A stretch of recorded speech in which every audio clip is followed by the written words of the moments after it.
Africa has the highest mobile penetration in terms of broadband. However, when you look at wireless, it is still lagging behind. What are some of the constraints that are hindering development of low-cost but high-quality wireless broadband, and what is the way forward? You know, I think it takes a number of measures. I was showing and talking about one way, which is innovation. You need to innovate because the models, the business models, the economics of making that work in Africa would be very different. When you have more than 60% of your schools not having electricity in the first place in Kenya, you better come with a different approach. The second aspect is policy making. You know, in any country in the world has to make some fundamental decisions on policies. And certainly making a big commitment to skilling the students, starting in primary education, like the president is doing in the country, and equipping them with the access to technology so that they can grow. They can actually also probably teach their brothers and sisters and parents and the communities, will have for sure a big multiplier impact on the economy in the years to come. So that's the second aspect, which is policy making. And number three, it really takes public-private partnerships. And that's where Microsoft thinks about such issues on access. We have a very far-reaching initiative we launched a few years ago now called U-Spark. U-Spark is about working together with governments, with NGOs, and Microsoft giving software, providing cash as well, to really reach out hundreds of millions of youths so that they have actually a better chance to get a quality job in the years to come. In Africa, what are some of the needs that you're actually seeing in terms of technology when you look at the regulatory framework and also infrastructure in Africa?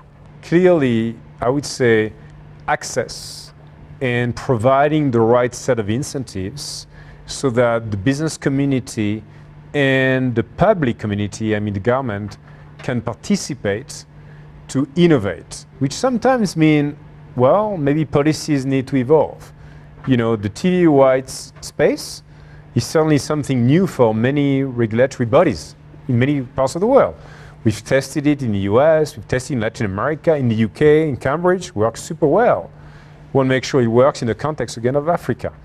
So I would expect the governments, hopefully, to partner with companies like Microsoft and others to make sure that those obstacles get removed so that we can really accelerate the path to innovation in Africa. East Africa has got some very budding innovators, but what are some of the opportunities some of these application developers have, say, in the Windows 8 store?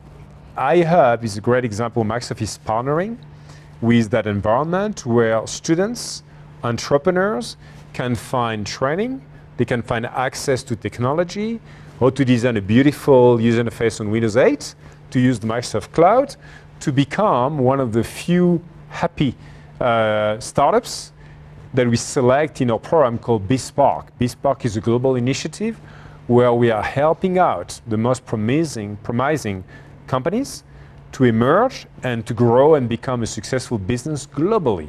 We have 40,000 of such companies in the world now, and we look forward to seeing many more thousands in Africa. I believe actually that's the next frontier for startups. It's not India, it's not China, it's Africa. And we are very committed with the big investment we are making in innovation to see more than 1 million of small businesses creating apps on our store, the Windows Store, on the phone, on the tablets, because the opportunity will be huge for those smart developers and entrepreneurs. And finally, which is the easiest entry to market in Africa? You're looking at phones, you're looking at tablets. Which is the easiest? Which is your number one pick? As of today, for sure, phone is the number one device, but watch out. Tablets are coming strongly. And for a number of business application services, you want to have a larger screen. You want to be able sometimes to use a keyboard that you convert to have just a tablet. And so you also want maybe to have a pen, a digital pen to take notes. And so you may want both. And I'm sure that we'll see a lot of growth happening in Africa of tablets as well. But phones for sure is a big, big factor in Africa.